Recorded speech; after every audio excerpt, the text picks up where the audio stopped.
할렐루야. 예배가 축복입니다. 예배가 은혜입니다. 예배가 특권입니다. 이를 깨닫는 자가 축복된 자입니다. 이를 경험하는 자가 행복자입니다. 정말 예배가 은혜라고 여겨지시는지요? 예배가 기쁨이라고 여겨지시는지요? 예배의 충만함, 하나님의 임재하심, 쉐키나의 충만함이 오늘 이곳에 우리 예배드린 가운데 선포되기를 주님의 이름으로 축원합니다. 먼저 여러분에게 공지드릴 말씀은 이번 수회에 관련하여 저희 교회도 수회 의연금이라고 그러나요? 수회 성금을 작은아마 함께 그 아픔에 동참하고자 수혜 은금을 냈습니다. 그래서 여러분께서도 혹시 개인적으로 이 나라적인 민족적인 아픔 가운데 국률의 마음이 있으시면 함께 동참해 주시기를 부탁드립니다. 계속해서 우리 집사님 기도해 주셨던 것처럼 우리의 환우들, 특별히 아픈 분들 위해서 계속해서 기도 부탁드립니다. 중환자실에 계시는 김명곤 집사님, 그를 바라보는 우리 이민숙 권사님, 그리고 이제 회복으로 나아가는 우리 박향순 집사님. 네, 제가 회복으로 나아간다라고 선포했습니다. 네, 우리 박향순 집사님, 네, 수술 후에 회복 중에 있는 우리 김정숙 권사님 등, 그리고 여러분의 모든 질병, 아픔, 네, 그를 위해서 하나님의 터치, 하나님의 치유의 만지심이 임하게 되기를 함께 계속해서 기도해 주시기를 부탁드립니다. 그리고 늘 항상 요새 이렇게 찬양 드릴 때마다 그리운 분이 한 분 계세요. 우리 장동섭 형제님, 아마 8월 말까지 미국에 거주할 것 같은데 계속해서 기도해 주시고요. 중보 안 했다. 네, 오늘부터 하시면 됩니다. 우리 장동섭 형제님 앞에서 베이스 기타로 찬양의 섬김이 있었는데, 네, 아마 8월 말쯤 돌아오실 것 같습니다. 미국에 지금 잠시 방문하러 가셨습니다. 함께 기도해 주시고요. 그리고 또 하나 공지 드릴 거 너무나 감사한 거, 이제 새가족팀이 새롭게 태어났습니다. 네, 우리 새가족팀 팀장으로 지난주 제가 광고한다 하고 잊어버렸어요. 네, 새가족 팀장으로 우리 이성인 권사님께서 섬겨주기로 하셨습니다. 그리고 팀원으로 황윤익 집사님, 그리고 유해숙 집사님께서도 팀장으로 섬겨주셨는데 계속해서 함께 섬겨주기로 하셨습니다. 우리 한번 세 분 일어나 주실래요? 세 분 정말 열심히 잘 섬겨달라고 한번 박수로 축복하겠습니다. 감사합니다. 네, 감사합니다. 네. 새가족팀이 한 분이었는데 이제 세 분이 됐습니다. 그러면 그에 맞춰서 하나님이 보내주시리라 믿습니다. 오늘 말씀을 향해 먼저 기도함으로 나아갑니다. 하나님 감사합니다. 우리를 주님의 존전 앞으로 부르시어 예배할 수 있는 은혜 주심에 감사합니다. 이제 예배하신 말씀의 은혜 앞으로 나아갑니다. 부족한 종의 입술을 통하여 선포되는 말씀 듣게 하시고 들은 대로 살아내는 축복으로 우리를 이끌어 주시옵소서. 예수님의 이름으로 기도합니다. 아멘. 오병이어의 기적은 저희들이 지난주에 살펴보았듯이 한적한 곳, 빈들, 광야, 하나님의 말씀이 있는 곳, 하나님이 아니면 살아갈 수 없는 그곳을 향한 무리들의 달려감, 오픈런이죠. 네, 달려감과 그들을 바라보는 예수 그리스도의 불쌍히 여기신, 그리고 그들을 하나님 나라로 가르치신 이 모든 것이 어우러져 일어난 사건이 바로 오병이어 기적 사건입니다. 단순히 남자만 5천 명이 오병이어로 배불리 먹은 기적 사건이 아니라는 겁니다. 광야의 빈들을 남자만 5천 명, 최소 2만 명으로 가득 채우시어 이제 새로운 주님의 시대가 도래하였음을 선포한 사건이 바로 이 오병이어 기적 사건이라는 겁니다. 빈들의 공허함을 하나님 나라의 충만함으로 채우는 그 출발점이 되었던 사건, 세상의 허전함을 하나님 나라의 충만함으로 채우는 그 하나님의 나라가 이제 이 땅에 임했음을 보여주는 사건이 바로 오병이어 기적 사건이었습니다. 자, 이제 오늘 말씀은 그 기적 사건이 어떻게 일어났는가, 지금까지 저와 여러분이 수도 없이 들었던 그 설교 말씀, 어떻게 이 기적이 일어났는가에 대해서 다시 한번 저희들이 은혜 받고자 합니다. 자, 오늘 말씀 먼저 35절과 36절을 보면, 해가 지고 날이 저물어 가자 제자들은 예수님께 무리를 보내어 음식을 사 먹게 하자라고 건의하였습니다. 35절, 36절 말씀, 두 구절 말씀 함께 읽습니다. 시작. 해가 저물어 가매 제자들이 예수께 나와 여짜오되 이곳은 빈들이요 날도 저물어 가니 우리를 보내어 두루 촌 주님과 마을로 가서 무엇을 사 먹게 하옵소서. 여기서 먼저 주목하는 거 여짜오되, 때가 저물어가며 제자들이 예수께 나와 여짜오되. 이 동사는 계속적 반복을 나타내는 이 헬라어 시제로 되어 있습니다. 미완료 시제인데요. 계속해서 제자들이 예수님께 건의했다, 여쭈었다는 말씀입니다. 자, 이는 예수님께서 무리를 가르치시는 동안에 제자들이 여러 번에 걸쳐서 주님 이제 곧 끝나셔야 돼요. 날이 저물어 가고 있어요. 이곳에요 먹을 게 없어요. 이 무리들 이거 어떻게 하시려고요? 보내셔서 그들로 하여금 마을로 들어가서 음식을 사 먹게 해야 됩니다. 여러 번에 걸쳐서 쪽지로 보내고 바깥에서 사인을 주고 또 주님께 나아가서 또 이렇게 건의도 하고, 여러 번에 걸쳐서 주님께 제안했음을 보여주는 게 여짜오데라는 이 단어입니다. 그럼에도 예수님은 하나님의 나라에 대한 가르침을 멈추지 않으셨다는 사실입니다. 제자들이 계속해서 반복해서 여러 번, 주님 해가 지고 있어요. 저 무리 보세요. 저들을 어떻게 먹이시려고요? 가서 먹게 해야 됩니다라고 말함에도 주님은 계속해서 말씀을 가르치셨다라는 것이 강조되고 있는 것이 이 여짜오데입니다. 하나님 나라에 대한 영적 양식의 충만함이 세워질 때까지 계속해서 가르치셨던 것입니다. 왜요?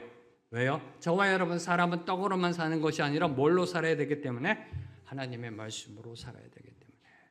그 이유는 간단합니다. 이 세상 저와 여러분 하나님의 백성 살아가는 것 떡이 아니라는 겁니다. 떡도 있어야 되죠. 근데 떡만으로는 살아갈 수 없다. 하나님의 말씀으로 살아가는 것이다. 영적 양식의 충만함이 육적 양식의 공급보다 우선해야 된다라는 사실을 보여주고 있는 겁니다. 한마디로 복덕방입니다. 복덕방. 한동안 옛날에요, 우리 목사님들 사이에서 교회는 복덕방이다 그랬습니다. 그리고 구제 선교의 사역은 복덕방이라는 말이 유행했던 적이 있습니다. 혹시 들어보셨는지요? 처음 들어보세요? 복덕방. 교회는 복덕방, 선교 구제는 복덕방. 복음이 먼저고 그 다음에 떡. 복덕방. 복방이 되면 안 된다는 겁니다. 복음이 먼저라는 겁니다. 복음이 먼저. 이걸 보여주신 게 바로 여짜오데라는 이 단어 속에 들어가 있는 겁니다. 왜 주님이 계속해서 제자들이 건의함에도 불구하고 계속해서 가르치셨는가? 복음이 충만히 임해야 이 세상을 올바로 제대로 살아갈 수 있기 때문입니다. 자, 이 대목에서 저와 여러분이 주목하는 것, 놓치지 말아야 할 것, 모든 마을로부터 걸어서 이제 예수님께 나온 무리 오픈런 달려와가지고 먼저 앉았던 그 무리들, 해가 진 저녁 때까지 집으로 돌아가지 않고 하루 종일 빈들에 있었다는 사실입니다. 그렇잖아요. 집으로 돌아가지 않았습니다. 해가 저뭅니다. 해가 집니다. 그럼에도 불구하고 집으로 돌아가지 않고 빈들에 계속해서 있었다는 사실입니다. 자, 저는 이 팩트를 보면 이런 질문을 던졌습니다. 왜 돌아가지 않았을까? 왜 자기 집으로 돌아가지 않은 것인가? 그 이유는 간단합니다. 예수님이 가르치시는 진리의 말씀에 푹 빠져 시간 가는 줄 몰랐기 때문입니다. 경험해 보셨는지요? 제가 한동안 이 박사 공부할 때 이 한 단어에 꽂혀가지고 깊이 들어갔는데요. 6시간을 묵상했더라고요. 전 한 10분 한 것 같은데. 이 말씀의 깊이, 말씀의 달고 오요함. 나중에 이제 시간 되게 일어나는데 허리가 아프더라고, 허리가요. 이 한 단어 갖고 6시간을 묵상했더라고요. 이 주님이 가르치시는 말씀에 푹 빠져 있는 겁니다. 스펀지가 빨아듯이. 여러분의 눈동자죠. 여러분의 지금의 눈동자. 말씀이 선포되니까 스펀지를 빨아들이잖아요. 그래서 황재명 목사가 2시간을 설교해도 전혀 미동도 없으시잖아요. 속으로 그러시잖아요. 목사님 더 해주세요. 그러시잖아요. 아닌가? 푹 빠져 있었던 겁니다. 푹 빠져 있었던 것, 배고픈 것도 있고 있었던 것입니다. 다시 말해 햇볕이 내려지는 빈들, 광야, 목마름의 갈증과 허기짐의 광야가 말씀 잔치의 천국으로 변화했던 겁니다. 그래서 그들은 집으로 돌아가지 않는 겁니다. 아니, 돌아갈 생각도 안 하고 있었던 겁니다. 빈들 광야, 햇볕이 내려지는 광야, 배고픕니다, 허기집니다, 목마릅니다. 그 광야가 하나님의 말씀 잔치의 천국으로 변해 있었던 사실입니다. 이걸 경험해 보셨는지요? 1974년 8월 여의도 광장 기억하시는지요? 1974년 8월 빌리 그레이엄 목사님이 주 강사로 오셔서 우리나라에 복음을 선포하셨던 엑스플로 74 기억하시는지요? 네. 아마 기억하시는 분도 계실 겁니다. 네. 그때 그 집회 이 여의도의 광장에 모여 있는 그 무리들을 보면서 당시 일간지는요 다음과 같이 헤드라인 뉴스를 보냈습니다. 그대로 읽겠습니다. 아스팔트 열기 이긴 158만 명 대집회. 50도가 넘는 아스팔트의 열기도 목마름과 배고픔도 158만 명의 기도의 함성을 이기지 못했다. 이게 당시 일간지 헤드라인 뉴스였습니다. 제목이었습니다. 네. 바로 이 모습이 2000년 전 예수님께서 오병이어의 기적을 일으켰던 빈들에서 일어나고 있었던 겁니다. 네. 주님의 말씀이 있는 곳은 그 어디나 하늘나라. 저와 여러분이 찬양하듯이 바로 이것이 현실로 드러났음을 보여주고 있는 겁니다. 그곳이 어느 곳이든 곤고하고 험난한 곳이라 할지라도 천국으로 화하는 역사가 일어납니다. 어디가 주님의 말씀이 있는 곳, 주님의 말씀이 선포되는 곳, 그곳은요 어디나 하늘나라가 된다는 사실을 보여주고 있는 겁니다. 사랑하는 성도 여러분, 혹시 여러분 지금 광야와 같은 험준한 세상 속 한복판에 있으신지요? 인생의 덧없음과 공허함으로 마음이 허하신지요? 나이가 들어감 속에 인생 이게 뭔가라는 그런 허함이 있으신지요? 먹고 마시는 문제에 힘이 드시는지요? 하루하루 살아가는 것이 벅차신지요? 괴로우신지요? 고통스러우신지요? 주님께 나아가 말씀 붙잡으세요. 네. 주님께 나아가 말씀 안으로 들어가세요. 복음의 진리를 붙잡고 나아가면 광야 같은 세상이 무엇으로 변한다? 천국으로 변한다. 천국으로 변하는 놀라운 역사가 임하게 된다는 겁니다. 그 어디나 하늘나라로 변하게 될 것, 이걸 보여주는 게 오늘 말씀이라는 겁니다. 해가 졌음에도 불구하고 빈들 광야에 남자만 5천 명, 최소 2만 명이 그 자리를 뜨지 않고 그대로 앉아 있는 겁니다. 네, 그대로 앉아 있는 겁니다. 바로 이걸 보여주고 있는 겁니다. 자, 이제 37절을 보면 무리를 보내어 먹을 것을 사 먹게 하자는 제자들의 제안에 예수님은 이렇게 대답하셨습니다. 37절 말씀. 대답하여 이르시되 너희가 먹을 것을 주라 하시니 여짜오되 우리가 가서 200데나리온의 떡을 사다 먹이리까. 주님, 해가 졌습니다. 이 무리들 빨리 보내셔서 먹을 걸 사 먹게 해야 됩니다. 이 마을 저 마을로 돌아가게 됩니다. 한 마을에 있는 편의점이 다 감당할 수 없습니다. 그러니 자기 차례대로 잘 보내가지고 다 저녁을 먹게 해야 합니다. 그때 주님이 하신 말씀, 너희가 먹을 것을 주라. 네. 너희가 먹을 것을 주라. 자, 지금 막 전도 여행에서 돌아온 제자들, 네. 지금 이 세팅은요, 네. 이 전도 여행에서 지금 막 돌아온 겁니다. 제자들이 30절에 보면 지금 막 전도 여행에서 돌아온 제자들은 돈도 양식도 가진 것이 하나도 없었습니다. 그들이 남자만 5천 명 먹인다는 거 상상할 수도 없는 불가능한 일이라는 겁니다. 자, 그럼 예수님은 어떤 의도로 이런 말씀하신 것일까요? 어떤 의도로? 너희가 먹을 것을 주라. 어떤 의도로 말씀하셨을까? 저는 이 부분에 대해서 두 가지를 함께 여러분과 나누고자 합니다. 첫 번째로 예수님의 이 말씀은 제자들이 우리에게 먹을 것을 줄 수 없다는 사실을 모르셨기 때문에 하신 말씀이 아니라는 겁니다. 그렇죠? 네. 예수님이 모르셔서 너희들이 먹을 걸 주라라고 하신 말씀이 아니라는 겁니다. 그럼 왜 그렇게 말씀하셨는가? 예수님의 제자라면, 예수님의 십자가의 은혜로 구원받은 하나님 나라의 백성이라면 세상의 곤고함과 고통을 향해 긍휼의 마음, 불쌍히 여기는 마음을 품어야 함을 교훈하신 겁니다. 너희가 먹을 것을 주라. 이 말씀 속에는요, 그들을 향한 긍휼의 마음, 불쌍히 여기는 마음을 가지라라고 말씀하신 겁니다. 영적으로나 육적으로 굶주린 자들을 돌아보고 그들의 필요를 채워 주어야 할 책임이 바로 우리 믿는 자들에게 있음을 일깨워 주는 말씀이라는 것입니다. 주님 오늘도 저와 여러분을 향해 이렇게 말씀하십니다. 너희가 먹을 것을 주라. 오늘도 이렇게 말씀하십니다. 너희가 먹을 것을 주라. 육체적으로 굶주린 자들에게 양식을 나눠주고 영적으로 굶주린 자들에게 복음을 나눠주라는 말씀입니다. 자, 그럼 지금 여러분은 주고 있으신지요? 여러분은 나눠주고 계신지요? 네. 주님은 오늘도 저와 여러분에 이렇게 말씀하시면 너희가 먹을 것을 주라. 주고 계신지요? 주고 계신지요? 가진 것 기꺼이 내어놓을 준비가 되셨는지요? 네, 한번 생각해 보세요. 여러분의 은행 잔고에 지금 얼마 있는지 딱 떠올려 보세요. 네, 많이들 떠올리시네 지금. 네. 그거 하나님께 다 내어놓을 준비가 되셨는지요? 집문서 내어놓을 준비가 되셨는지요? 네.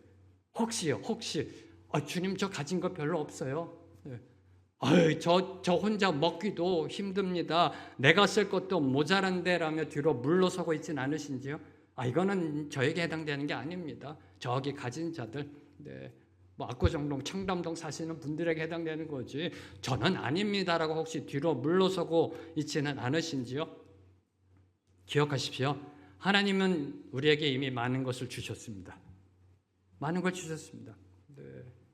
저와 여러분이 제일 못하는 산수가 뭔지 아세요? 산수? 제일 못하는 산수. 수학이 아니라 산수. 네. 주님이 주신 은혜를 헤아려 보는 거. 네. 점수가 거의 낮아요. 네. 이 쉬운 산수를 못해 우리가. 산수를 헤아려 보는 거. 얼마나 우리에게 은혜 베풀어 주셨는지 그걸 헤아려 보는 산수를 못합니다. 주님은 이미 우리에게 너무나 많은 걸 주셨습니다. 또 필요하면 더 주실 것입니다. 그게 우리의 하나님이십니다. 문제는 우리가 굶주린 자들, 소외받은 자들, 억압받고 방황하는 자들을 향해 불쌍히 여김에 책임감을 느끼고 있느냐 하는 것입니다. 그 마음이 있느냐 하는 것입니다. 이 부분이 중요합니다. 오늘날 특별히 목회자들 향해 도전받아야 될 말씀이 이 말씀입니다. 만약에 목회자들이 이 마음이 없이 교회를 섬기면요, 교회가 비즈니스가 됩니다. 목회가 비즈니스로 바뀝니다. 숫자 노름으로 흘러갑니다. 네. 이 긍휼의 마음이 없으면 숫자 노름이라니까요. 네. 비즈니스라니까요. 종교인으로 전락한다니까요. 네. 여러분 하나님의 백성입니다. 하나님의 은혜로 구원받은 백성입니다. 네. 그 은혜 받으면은 하나님의 불쌍히 여기심이 있었습니다. 근데 저와 여러분이 세상을 향해 불쌍히 여김이 없는 마음이라면 우리의 신앙의 모습은 과연 어떤 모습으로 흘러가게 될까요? 자, 두 번째로 너희가 먹을 것을 주라는 말씀은요, 앞서 바람과 파도도 다스리시며 죽은 자도 살리시는 그 주님의 능력을 믿고 있는가를 묻고 계신 것입니다. 네. 주님은요, 제자들이 이 남자만 지금 5천 명 모여있는 이 무리를 먹일 수 없다는 걸 알고 계세요. 알고 계십니다. 그런데 그들을 향해서 너희가 먹을 것을 주라라고 말씀하신 것은 지금까지 주님과 함께 동행하면서 바람과 파도를 잔잔케 하셨고요, 질병을 고쳐주시고 혈류병을 치유하시고 죽은 야이로에 따라 소생시킨 그 주님의 능력을 믿고 있는가를 묻고 계신 것입니다. 저와 여러분, 우리의 능력과 한계를 초월하는 주님의 명령에는, 말씀에는요, 기억하십시오. 반드시 주님이 역사하신다라는 약속이 내포되어 있습니다. 이걸 잊지 마세요. 우리의 한계를 뛰어넘는, 능력을 뛰어넘는, 초월하는 주님의 말씀, 명령하심에는요, 반드시 주님이 그것을 이루실 것이다라는 약속이 암시되어 있다라는 것. 그러니까 주님이 우리에게 그 명령을 주신 거죠. 다시 말해, 오늘 제자들이 순종하기만 하면 예수님께서 역사하시어 그 결과를 책임져 주신다라는 이 진리가 들어있는 것이 너희가 먹을 것을 주라라는 이 말씀 속에 들어가 있는 것입니다. 하나님 나라의 일은 저와 여러분 인간이 주도하는 게 아닙니다. 그렇죠? 하나님 나라의 일은 하나님이 하십니다. 사람의 힘으로, 저와 여러분의 지혜와 능력으로 하나님 나라의 일을 이룰 수 없습니다. 네. 우리는 단지 주님의 뜻과 계획에 순종하기만 하면 됩니다. 이게 감사라는 겁니다. 이게 감사해요. 왜요? 왜 감사해요? 하나님의 역사, 하나님 나라의 일이 저와 여러분, 부족한 저와 여러분, 여러분이 여러분 볼 때 어떠세요? 이야, 참 대단하다고 느껴지세요? 어떠세요? 여러분이 여러분 볼 때 실수투성이, 허물투성이, 잘난 거 하나 없고 속닥들, 여러분만 바깥에 나가서는 잘난 체 하지만, 자존심 세우지만, 여러분이 여러분을 바라볼 때 솔직히 한번 바라보세요. 어떠세요? 그런 저와 여러분을 들어 사용하시잖아요. 이게 감사라니까요. 그런 저와 여러분의 순종을 통해 하나님의 나라와 의가 이루어져 간다는 겁니다. 하나님의 나라가 이 땅에 세워져 간다는 사실입니다. 이게 너무 감사한 거예요. 이를 암시하는 것이 너희가 먹을 것을 주라는 겁니다. 너희가 먹을 것을 주라. 내가 다 알아서 할 테니 순종하라. 들어가라. 액션 취하라. 행동하라. 그럼 내가 책임진다. 네. 이 순종하라는 겁니다. 이 순종함을 통해서 하나님의 나라가 이루어지는, 즉 우리가 쓰임 받는다는 거죠. 거기서요. 이게 하나님 나라, 하나님의 일하심의 방법입니다. 하나님이 이 땅에서 이루어오신 그 일하심의 방법이 바로 이 모습입니다. 네. 왜 그렇게 하셨는가? 그건 나중에요. 나중에 하늘나라 가셔서 하나님께 물어보세요. 왜 그렇게 하셨는가? 네. 하나님의 역사, 성경의 역사, 기독교의 역사를 보면, 이스라엘 역사를 보면 하나님은 하나님의 백성들을 통하여 이 땅에 하나님의 나라를 이루어 오셨습니다. 오셨다는 겁니다. 저와 여러분이 하나님 나라의 일에 쓰임 받을 수 있다는 것, 그것은 특권적 은혜요. 감사라는 겁니다. 감사. 자, 그러면 이제 현실적인 질문을 하나 던지겠습니다. 자, 그러면 너희가 먹을 것을 주라. 이 예수님의 말씀에 여러분 같으면 어떻게 반응하셨을 것 같으세요? 2000년 전에 여러분이 제자 중에 한 분이에요. 예수님이 말씀하십니다. 너희가 먹을 걸 주라. 자, 여러분 같으면 어떻게 대답하셨겠습니까? 솔직히 한번 마음속에 한번 대답해 보세요. 네, 저는요 이걸 묵상하면서 딱 내가요? 왜요? 이게 나오더라고요. 그날요. 네. 주님이 저를 보고 말씀하십니다. 황 목사, 네가 먹을 걸 주라. 내가요? 왜요? 저도 이게 딱 나오더라고요. 한두 명이면 모르겠어요. 남자만 지금 5,000명이야. 남자만 5,000명이에요. 무리가요 인산인해를 이루고 있어. 깜짝 놀라가지고 내가요? 왜요? 이게 저의 솔직한 대답이었어요.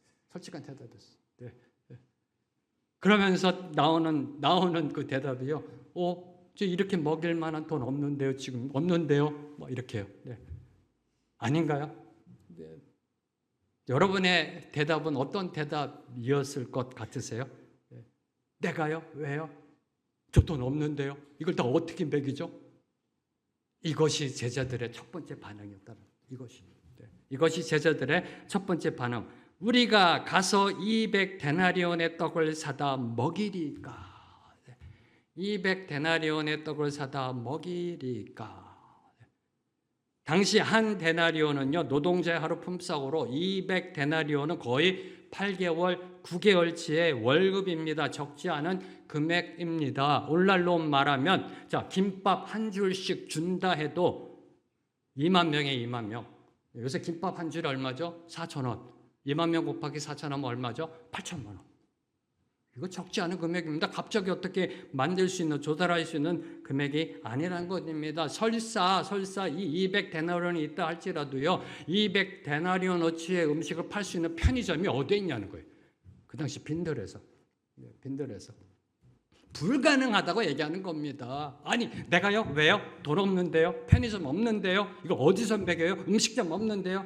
이걸 지금 제자들이 대답하고 있는 것입니다. 자, 그러면 누가 이런 똑똑한 말을 했을까? 저는요, 우리가 가서 200데나리온의 떡을 사다 먹이리까 정말 똑똑한 대답 같아요. 주님, 왜 제가요? 저 못합니다가 아니라, 이 논리적으로 주님의 이 질문에 빠져나가고 있는 겁니다. 우리는 못합니다라고. 정말 똑똑한 대답 같아요. 똑똑한 대답. 네. 누가 했을까? 자, 병행 구절인 요한복음을 보면요. 빌립이 한 말입니다. 요한복음 6장 7절 말씀. 함께 읽습니다. 시작. 빌립이 대답하되 각 사람으로 조금씩 받게 할지라도 200데나리온의 떡이 부족하이니라. 자, 빌립은요. 너희가 먹을 것을 주라는 예수님의 말씀을 듣고 모여있는 군중들을 둘러보았을 것입니다. 아니, 빌립의 성격상 아마도요. 예수님께 계속해서 여쭈을 때 아마 봤을 것 같아요. 계속해서 군중들을요. 이걸 어떻게 먹이나 하면서 저녁 식사는 다가오는데 둘러보았을 겁니다. 그리고 대충 몇 명이 모였는지를 가늠했을 거예요. 그리고 그들을 먹일 최소한의 떡의 양, 조금씩 받게 할지라도 최소한의 떡의 양을 어림잡아 돈으로 환산한 게 200데나리온이라는 숫자입니다. 자, 빌립이라는 사람, 이걸로 볼 때 상황 파악이 빠르며 숫자에 밝은 사람이에요. 세상적으로 말하면 성공할 수 있는 그 자질을 갖고 있는 사람, 그렇죠? 일터에서, 직장에서 이런 사람이 능력을 인정받습니다. 상황이 빨라요. 그리고 숫자에 밝아요. 현실을 정확하게 분석하고 계산이 빠른 이성적이고 합리적이며 실수가 적은 사람입니다. 일 잘하는 사람이에요. 세상적으로 볼 때 일 잘하는 사람입니다. 그런데 당시 빌립이 놓치고 있었던 것이 있었습니다. 그게 뭘까요? 바로 앞서 일어났던 기적. 혈루증 여인이 고침받고 회당장 야이로의 딸이 다시 살아난 기적을 놓치고 있었다는 겁니다. 망각하고 있었다는 사실입니다. 자, 혈루증 여인이 치유받고 야이로의 딸이 소생함이 있어서 얼마의 돈이 필요했는지요?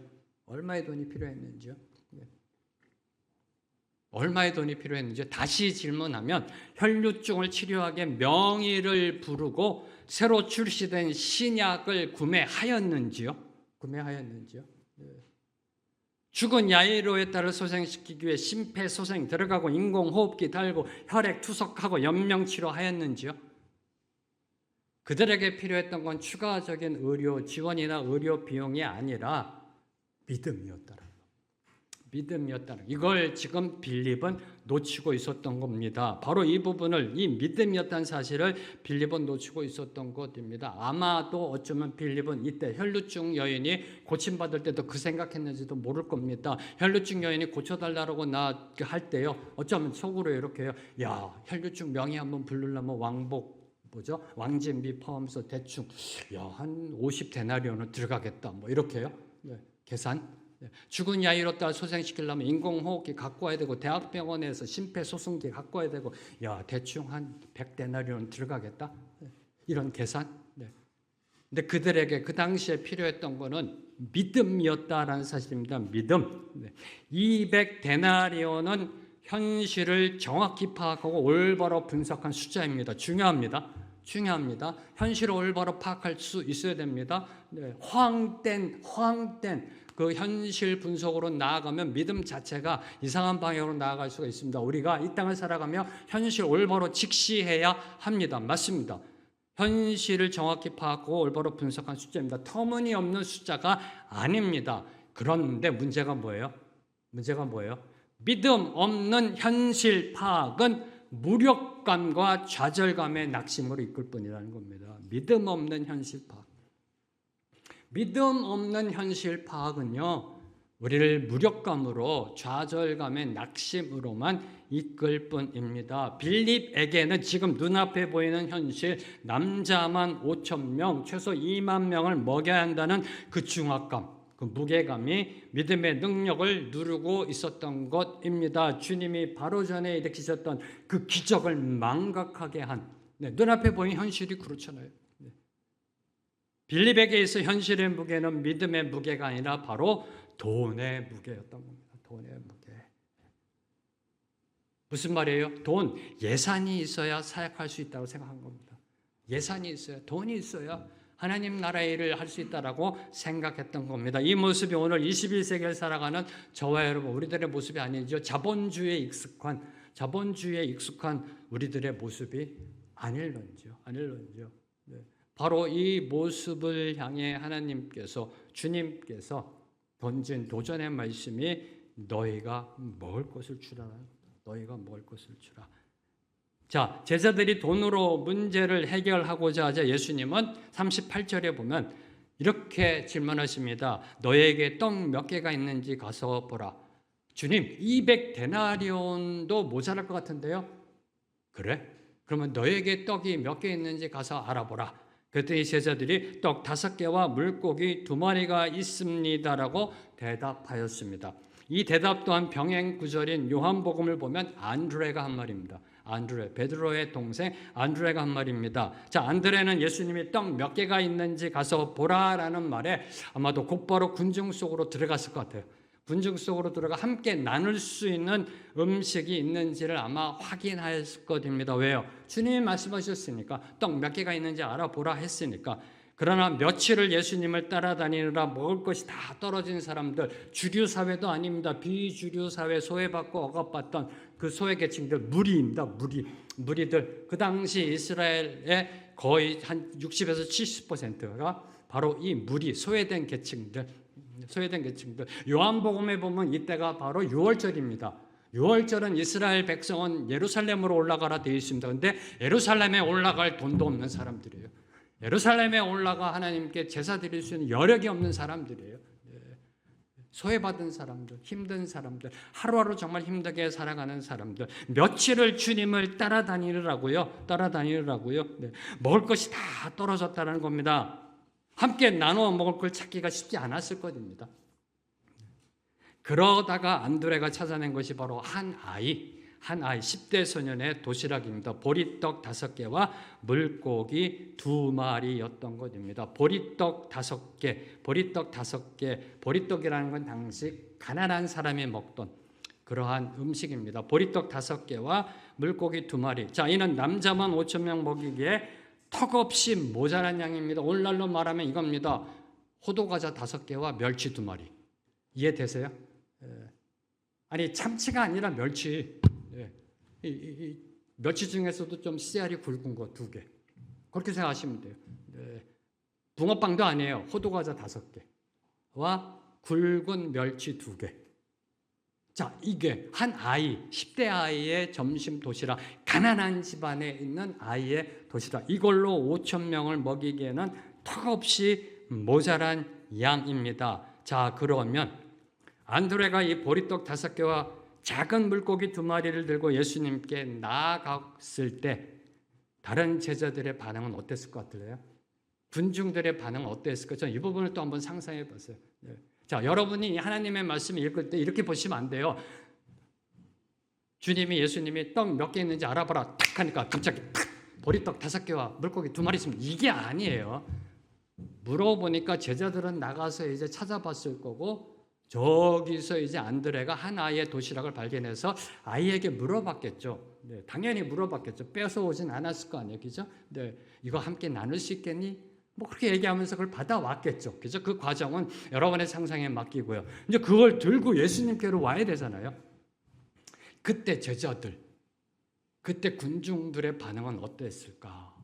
지금 안드레가 보리떡 5개와 물고기 2마리를 들고 예수님께로 나아갑니다. 예수님 말씀하십니다. 이 제자들이 물었습니다. 주님, 이 무리들 가서 먹게 하십시오. 너희가 먹을 것을 주라. 군중들 다 듣고 있어요. 200데나리온으로도 모자랍니다. 떡이 몇 개 있느냐? 보리떡 5개와 물고기 2개가 있습니다. 그때 안드레가 이걸 들고 가요. 그때 군중들, 제자들의 반응은 어땠을까? 수근수근하지 않았을까요? 수근수근. 저 정신 나갔다. 저 제정신이야? 장난치냐? 말도 안 돼. 그러지 않았을까? 이렇게요. 저거 갖고 우리를 먹인다고? 그런 소리가 막 수근수근. 뒤에서는 이제 앞에서 그러니까 뭐야? 뭔데? 또 막 이랬을 거고요. 그죠? 앞에서 그 소리 다 듣고 있었던 그 군중들은 수근수근 됐을 거 아니에요. 주님이 하신 말씀 다 듣고 있었고 수근수근 됐을 거 아니에요. 저걸로 우리 먹인다고? 미쳤나 봐. 말도 안 돼. 저 안드레 누구야? 뭐 이런 말들이 막 일어났을 겁니다. 그럼에도 오병이어를 들고 보리떡 작은 5개와 물고기 2마리를 들고 예수님께 나아갔습니다. 비록 보리떡 5개와 물고기 2마리가 남자만 5,000명인 사람들에게 전혀 도움이 되지 않지만 이건 팩트입니다. 안드레도 그걸 알고 있었습니다. 안드레도 그걸 알고 있었지만 사람들의 조롱과 비난과 무시 속에서도 그 도시락을 들고 꿋꿋이 예수님을 향해 나아갈 수 있었던 것, 그것은 바로 예수님을 향한 믿음 때문이었다는 겁니다. 믿음 없이는요 이거 할 수 없어요. 믿음 없이는요 미친 소리 들으면서 이거 할 수 없다라니까요. 여러분이 성경을 읽을 때 이게 그냥 탁탁탁 이루어진 걸로 보시면 안 돼요. 이 안드레의 믿음이 들어가 있었던 겁니다. 믿음이 들어가 있었던 겁니다. 사랑하는 성도 여러분, 저와 여러분, 우리는 죽었다 깨어나도요 오병이어로 남자만 5,000명 먹일 수 없습니다. 다시 선포합니다. 저와 여러분 죽었다 깨어나도 보리떡 5개와 물고기 2마리로 남자만 5,000명 채소 2만 명을 먹일 수 없습니다. 그런데 저와 여러분 오병이어는 주님께 가져갈 수 있다는 겁니다. 오병이어는 주님께 가져갈 수 있습니다. 오병이어는 당시 가난한 사람, 그것도 어린 아이, 가난한 집안의 어린 아이가 먹는 한 끼 식사, 뭘 의미할까요? 누구나 가지고 있는 겁니다. 누구나 가지고 있는 거. 오병이어가 상징하는 것이 저와 여러분은 오병이어를 주님께 가져갈 수 있다는 겁니다. 저와 여러분이 가진 것이 비록 하찮고 시시한 것이라 할지라도 그것을 주님께 드리면, 올인하면 그 다음 일은 주님이 알아서 하십니다. 그 다음 일은 주님이 알아서 하십니다. 주님이 저와 여러분에게 요구하시는 것은 200데나리온이 아니라는 겁니다. 저와 여러분에게 요구하는 8천만 원이 아닙니다. 김밥 한 줄씩 2만 명 먹이기 위해서 필요한 8천만 원이 아니라는 겁니다. 200데나리온이 아니라는 겁니다. 우리가 가진 것, 그것을 모두 다 드릴 수 있는 그 순종의 믿음을 요구하셨던 겁니다. 순종의 믿음. 내가 가진 것 다 드릴 수 있다. 내 인생, 내 생명, 내 물질 모두 다 주님께 드릴 수 있다라는 그 순종의 믿음을 요구하셨던 것입니다. 기억하십시오. 딸의 죽음 앞에 절망하며 슬퍼하고 있던 그 회당장 야이로에게 예수님은 다음과 같이 선포하셨습니다. 두려워하지 말고 믿기만 하라. 두려워하지 말고 믿기만 하라. 오늘도 주님은 저와 여러분을 향해 이렇게 선포하십니다. 두려워하지 마라. 두려워하지 마라. 세상이 남자만 5천 명, 2만 명의 중압감으로 너를 누르고 있느냐? 두려워하지 마라. 믿기만 하라. 믿기만 하라. 네가 갖고 있는 오병이여 나에게 올인하라. 올인하라. 네. 두려워하지 마라. 믿기만 하라. 이 말씀 붙잡는 우리의 믿음이 예수님의 기적을 보게 될 줄로 믿습니다. 오늘 말씀 39절부터 44절 말씀, 39절부터 44절 말씀 함께 읽습니다. 시작. 제자들에게 명하사 그 모든 사람으로 때를 지어 푸른 잔디 위에 앉게 하시니 때로 100명씩 또는 50명씩 앉은지라. 물고기 2마리를 가지사 하늘을 우러러 축사하시고 떡을 떼어 제자들에게 주어 사람들에게 나누어 주게 하시고 또 물고기 2마리도 모든 사람에게 나누심에 다 배불리 먹고 남은 떡 조각과 물고기를 12바구니에 가득 차게 두었으며 떡을 먹은 자는 6명이었더라. 자, 예수님께서, 우리의 주님께서는 안드레가 가져온 말도 안 되는 오병이어로 기적을 일으키셨습니다. 할렐루야. 남자만 5천 명, 최소 2만 명을 먹이셨습니다. 자, 이 기적이 일어남에 세 가지를 주목하며 함께 은혜 받고자 합니다. 먼저 주목하는 것, 예수님께서는 제자들에게 명하십니다. 남자만 5천 명이 되는 그 무리, 최소 2만 명의 무리를 향해 50명씩, 100명씩 때를 지어 앉게 하셨습니다. 자, 2만 명 나누기 제자 12 해서 한 제자당 과연 몇 명을 이렇게 컨트롤해야만 했는지 한번 생각해 보세요. 얼마나 시간이 걸렸을지도 한번 여러분이 생각해 보시고요. 주님은 제자들에게 명하셨습니다. 네. 자, 이제 무리들은 50명씩 100명씩 때를 지어 앉게 하셨습니다. 자, 왜 앉게 하셨을까요? 왜 앉게 하셨을까? 그때 옛날에 어느 분이 그랬습니다. 서서 먹으면 흘리니까요. 네. 서서 먹으면 흘리니까요. 저는 이 앉게 하셨다는 게 상당히 중요합니다. 이 부분은 조금 있다가 저희들 살펴보도록 하고요. 자, 주님이 50명씩 100명씩 앉게 하신 거. 자, 이는 음식 배급을 용이하게 하기 위한 조치입니다. 그렇죠? 네, 음식 배급을 용이하게 하기 위한 조치입니다. 이때를 한번 상상해 보겠습니다. 제자들은 무리를 향해 말합니다. 이리 가고 뭐 A라는 제자는 이쪽 구역을 맡고 B라는 제자는 저쪽 구역을 맡아 갑니다. 자, 이제 50명씩 100명씩 그룹지 앉으세요. 그러자 사람들은 의아한 표정으로 이런 질문합니다. 아니 왜요? 갑자기 왜요? 왜 50명씩 100명씩 앉아야 돼요? 제자들이 뭐라고 대답했을까요? 자, 이제 식사하려 합니다. 이제 저녁 식사 시간입니다. 라고 대답했습니다. 이때 여러분이 무리 중에 있었다면 어떻게 반응하셨을까요? 한번 생각해 보세요. 네. 50명씩 100명씩 앉으라고 그래요. 네. 여러분이 질문할 거 아니에요. 갑자기 왜 이렇게 앉아야 돼요? 아, 이제 식사 시간입니다. 식사하려고 합니다. 자, 이때 여러분이 그 무리 중에 있었습니다. 어떻게 반응하셨을까요? 저 같았으면요, 제일 먼저 이게 나왔을 것 같아요. 제자들 질문이요. 음식은 어디 있어요? 이 질문이 나왔을 것 같아요. 저는요. 네. 안 그래요? 음식은 어디 있어요? 자, 먼저 오병이어 기적을 일으키고 그 후에 앉으라 하는 것이 일의 순서 아닌가요? 그래야 말도 잘 들을 거 아니에요. 네. 다시 말해, 식사 준비 다 하고 나서 어머니들이 그러잖아요. 자, 밥 먹자 그러잖아요. 네. 식사 준비 하지도 않고 이제 시작하시면서 밥 먹자 그러세요? 어머님들이? 그럼 여러분은 식탁에 앉아서 어머님이 식사 준비하고 다 보고 있고 다 끝날 때까지 기다려야 돼요? 어떠세요? 일의 순리가 어떻게 돼요? 케이터링 쫙 해가지고 음식 쫙 보인 다음에 자 이제 식사 시간입니다. 오세요. 50명씩 100명씩 줄 서서 한 사람씩. 이게 일의 순서 아니에요? 일의 순리 아니에요? 네, 맞다면 고개를 좀 끄덕끄덕 해주세요 좀. 네. 맞잖아 이게요. 그렇죠? 네, 아무것도 없다니까. 아무것도 없어요. 빈들이에요. 근데 식사 안 돼. 식사 안 돼요. 50명씩 100명씩 앉으래요. 네. 자, 그럼 주님은 왜 그렇게 하셨는가? 왜 그렇게 하셨는가? 이왕이면 오병이의 기적을 일으켜서 케이터링으로 2만 명을 쫙 둘러싸가지고요. 네. 그 셰프들이 딱 서 있고, 관중들이, 그 군중들이 와! 하면서요. 자, 이제 식사합시다. 하면서 얼마나 이게 저와 여러분이 꿈꾸는 모습 아니에요?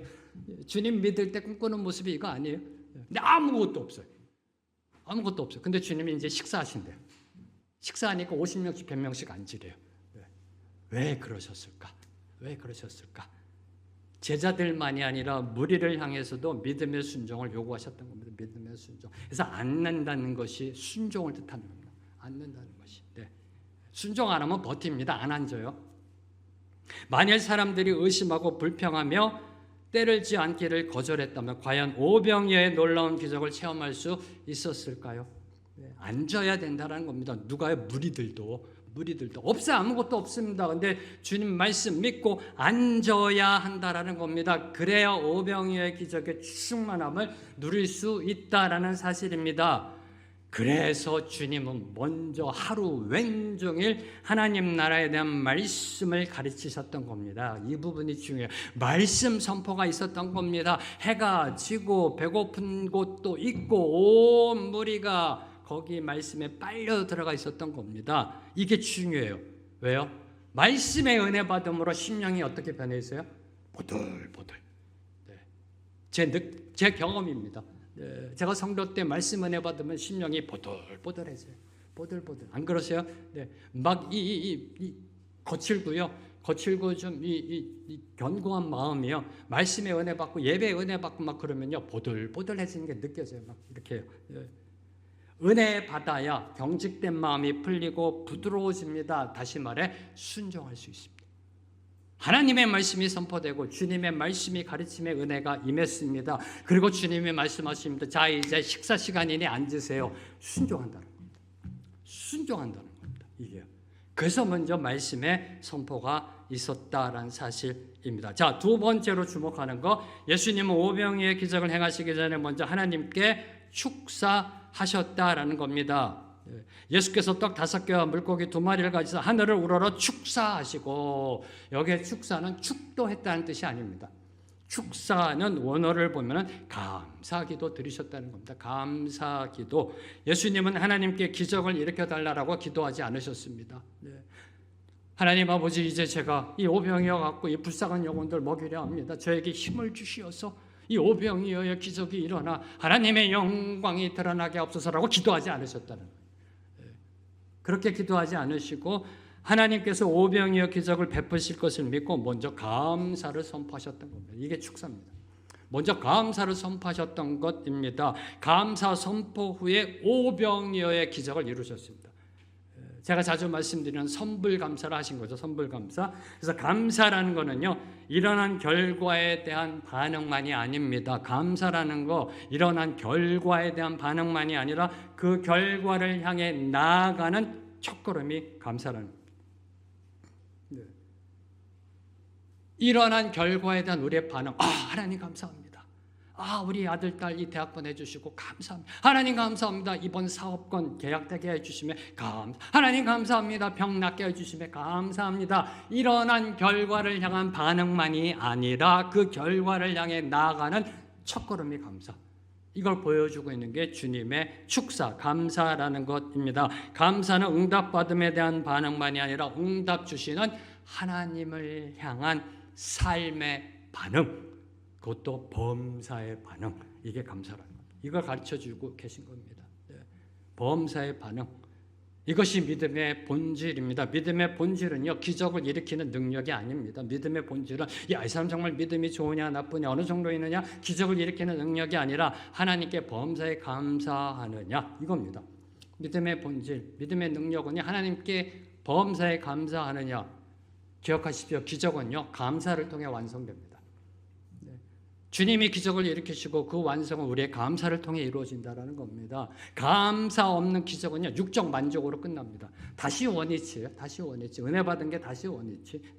영적 축복으로 나아가지 못한다라는 사실입니다. 자, 세 번째로 주목하는 거, 예수님이 떡을 떼어 주시고 물고기를 나눠 주실 때 엄청난 불어나는 기적이 일어났습니다. 이 부분을 또한 상상해 봤어요. 보리떡 5개, 호두과자 5개예요. 조그만 거예요. 그거 갖고 이제 주님이 떼어 나눠 주시자. 오늘 말씀을 보면요, 한번 상상해 보세요. 이렇게 왼쪽 거 떼어서 나눠 줬습니다. 또 생겼어. 오른쪽을 또 생겼어. 물고기 한 마리를 이렇게 머리 자르고 몸 잘라서 줬는데 또 생겼어요. 이렇게. 그렇게 되지 않았을까요? 그렇게 되지 않았을까요? 그죠? 2만 명이 배불리 먹을 수 있을 만큼. 뭘 의미할까요? 예수님이 떼어 나눠주실 때 그 기적이 일어났다. 뭘 의미할까요? 저와 여러분이 주님 안에서 풍성해지는 비결, 그 충만함에 축복받는 비결은 쌓아둠에 있지 않고 나눔에 있다는 겁니다. 쌓아둠에 있지 않고 나눔에 있다는 겁니다. 이 나눔이 바로 오병이어로 큰 무리를 먹일 수 있었던 영적 비결이라는 것입니다. 주님은 이렇게 해서 먹일 수도 있었어요. 오병이어를 놓고서 기적이 일어날지어다. 자, 제자들 와서 갖고 가. 이렇게 해가지고 얼마든지 기적을 일으킬 수 있으셨어요. 그런데 손수 떼어주셨다는 거, 나눠주셨다는 거, 이 부분이 중요한 겁니다. 이 나눔이라는 거, 떼어 나눔. 가진 것 없어요. 정말 콩 한 조각이에요.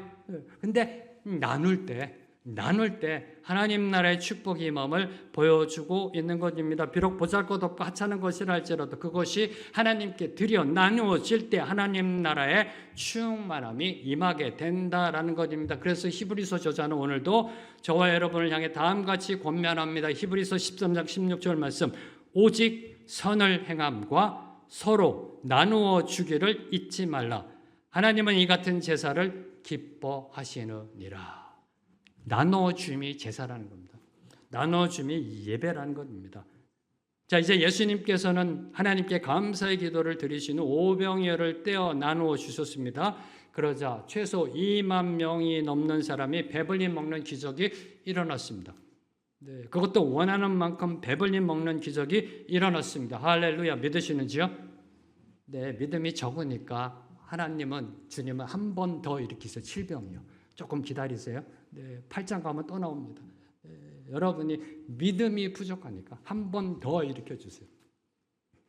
여러분은 그 은혜를 사모하지만 목사는 이제 고민입니다. 거의 다 얘기했는데 7병이어는 또 뭘 또 선포해야 되는가? 주님이 주시리라 믿습니다. 주님이 또 그 말씀의 은혜를 주실 것입니다. 자, 그럼 예수님이 나눠주신 그 떡과 물고기 맛은 어떠했을까요? 이게 오늘 말씀의 마지막 묵상입니다. 갑자기 뚱딴지 같은 생각이 들었어요. 그 떡과 물고기, 보리떡 정말 맛없습니다. 그리고 성지순례 가신 분 알 거예요. 갈릴리 그 생선 맛없습니다. 솔직히. 베드로 고기라고 그래가지고요, 성령의 감동으로 먹는 거지 별로 그렇게 맛은 없어요. 튀겼기 때문에 그 맛이 있는 거지, 안 튀겼으면요 가시 많고요, 보리떡이고요. 이 맛은 어떠했을까라는 생각이 막 들었어요. 왜냐하면 성지순례 다녀와서 이스라엘의 그 떡과 그 빵과 이 물고기 맛을 아니까 이게 어떠했을까 하는 생각이 들었어요. 이 질문에 성경은 답하고 있지 않습니다. 그런데 그 실마리는 찾아볼 수 있어요. 실마리요. 39절 말씀 함께 읽습니다. 시작. 제자들에게 명하사 그 모든 사람으로 때를 지어 푸른 잔디 위에 앉게 하시니. 자, 예수님은 5천 명이 넘는 사람들을 때리지 않게 하는 그들에게 신이 만들어낸 음식을 공급하셨습니다. G-O-D, God made, bread and fish. 하나님이 만드신 food, 음식을 공급해 주셨습니다. 그 놀라운 기적의 만찬이 이루어진 곳이 바로 어디라고 강조하고 있나요? 푸른 잔디 위였음을 강조하고 있습니다. 빈들이 아니라 푸른 잔디. 앞서서는 빈들이라고 표현했거든요. 빈들, 한적한 곳, 빈들이 아니라 푸른 잔디에서 기적의 만찬이 이루어졌다. 어떤 이미지가 그려지세요? 어떤 말씀이 떠오르세요? 이 부분을 생각하자마자 떠오른 말씀, 시편 23편 1절 2절 말씀, 여호와는 나의 목자시니 내게 부족함이 없으리로다. 그가 나를 푸른 풀밭에 누이시며 쉴 만한 물가로 인도하시는 도다가 생각나더라고요. 빈들이에요, 빈들입니다. 광야입니다. 근데 기적의 만찬이 일어나는 것이 어디였다고요? 푸른 잔디 위였다라고 강조하고 있는 겁니다. 네. 바로 예수님이, 이 오병이어의 기적을 일으킨 예수님이 바로 시편 23편에 계시된 목자이었음이 증명되고 있는 겁니다. 자기 백성을 푸른 풀밭과 쉴만한 물가로 인도하시는 참 목자이셨던 것입니다. 이를 암시하는 것이 푸른 잔디라는 겁니다. 푸른 잔디.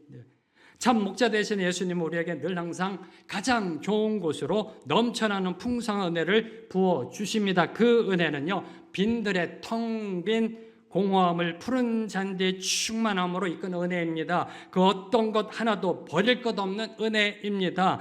43절 남은 떡 조각과 물고기 12바구니에 차게 거두었으며 버릴 것 하나 없는 은혜입니다.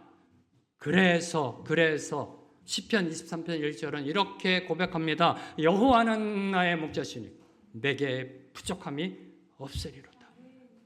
여호와는 나의 목자시니 내게 부족함이 없으리로다. 이걸 보여주는 게 오병이어 기적사건이고요. 이 오병이어 기적사건이 빈들에서 모여서 일어났는데 그곳이 푸른 잔디 위였다라고 성경은 선포하고 있는 것입니다. 기억하십시오. 이 오병이어 기적은 시편 23편에서 다윗이 고백했던 내 잔이 넘치나이다의 천국잔치였다는 겁니다. 내 잔이 넘치나이다의 천국잔치. 이 천국잔치 오늘도 진행형입니다. 주님의 나라는 진행형이라는 겁니다. 오늘 말씀 뵙겠습니다. 한 가난한 아이의 도시라 오병이어 사람 보기에 보잘것없고 하찮아 보이는 그 오병이어로 예수님은 충만함의 기적을 일으키셨습니다. 예수님 손에 들리면 그것이 무엇이든 어떠한 것이든 놀라운 결과를 만들어냅니다. 결핍이 만족으로, 공허함이 충만함으로, 불가능이 가능으로 바뀌게 될 줄로 믿습니다. 믿는다면 오병이어와 같은 내 인생, 여러분 인생 볼 때 정말 볼품없는 인생, 정말 뭐 하나 내세울 것 없는 인생, 미천한 인생, 미련한 인생이라 할지라도 예수님께 믿음으로 나아가면 그 인생의 빈들이 푸른 잔디로 변하게 될 줄로 믿습니다. 생명의 길교회 비록 100명도 안 되는 교회이지만 주님의 말씀 붙잡고 비전 붙잡고 나아가면 이 빈들이 채워질 줄로 믿습니다. 오늘도 우리를 불쌍히 여기시는 그 주님의 은혜, 푸른 풀밭으로 인도하시는 그 은혜를 이 시간에 함께 찬양하며 나아갑니다. 그 주님의 은혜를 맛보아하는 것, 그것이 기적 중에 기적이고요. 오병이어 기적으로 나아가는 첫걸음입니다. 함께 찬양합니다. 아침 안개 눈앞 가리듯.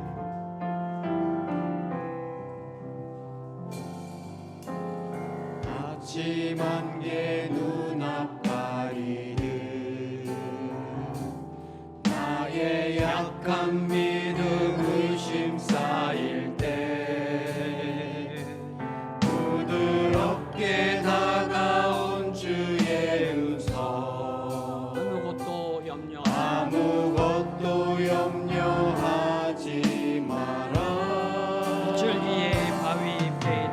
빗줄기의 바위 베이듯 나의 작은 소망 사라져갈 때 나의 작은 소망 사라져갈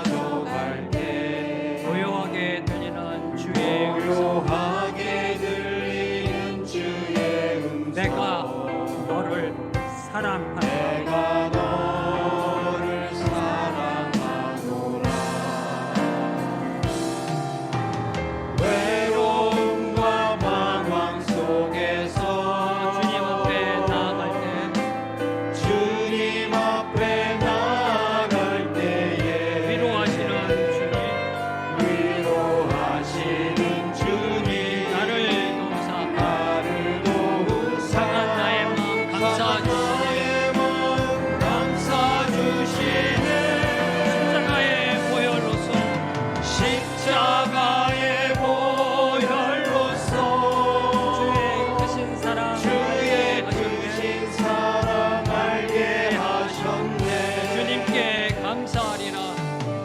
주님께 감사하리라. 언제나 주님께 감사합니다.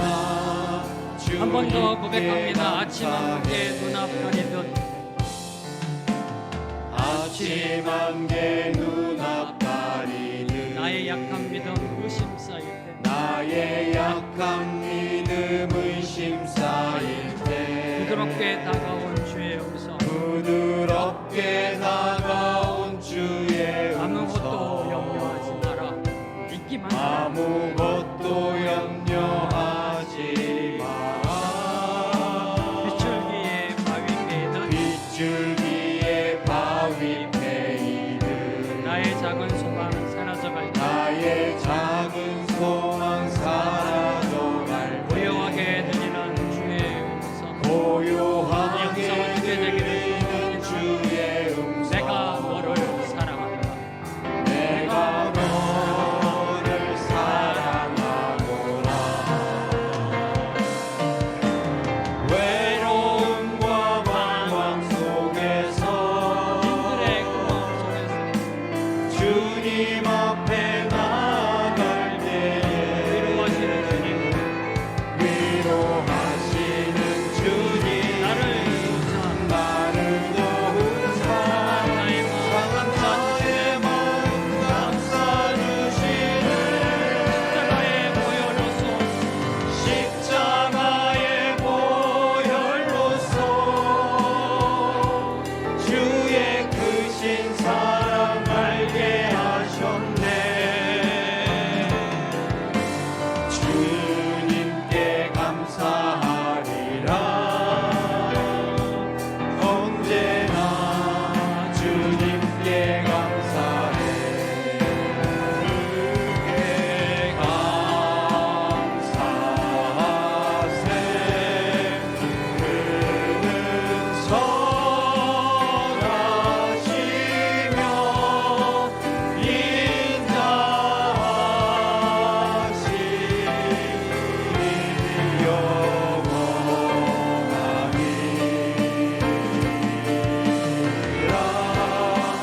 주께 감사하세. 그는 선하시며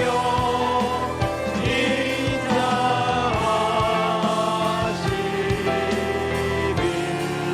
영원하니 주께 감사하세. 주께 명예의 기적을 베푸시며 주님께 감사하세. 감사가 우리 기적을 선하시며 인자하시니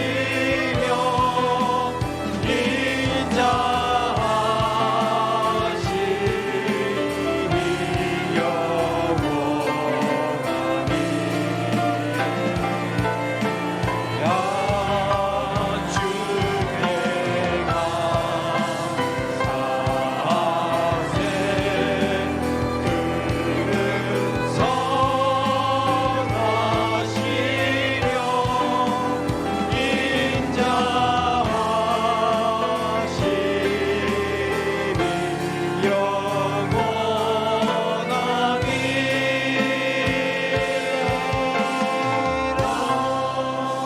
하나님 감사합니다. 오늘도 인자하심으로 이끄신 주님의 은혜 앞으로 나아갑니다. 주님 우리를 긍휼히 여기심에 그 은혜로 인하여 주님 앞에 나아갑니다. 우리의 인생의 빈들의 공허함이 주님의 오병이어의 기적의 충만함으로 채워질 줄로 믿습니다. 우리 인생 가운데 푸른 잔디의 기적의 만찬이 이루어질 줄로 믿습니다. 주여 우리의 인생 우리의 삶 올려드립니다.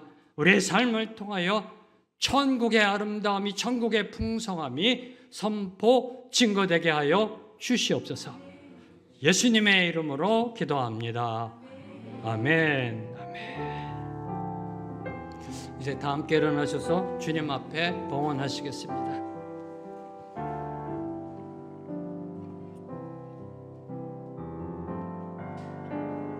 내게 있는 모든 것을 아낌없이 드리네.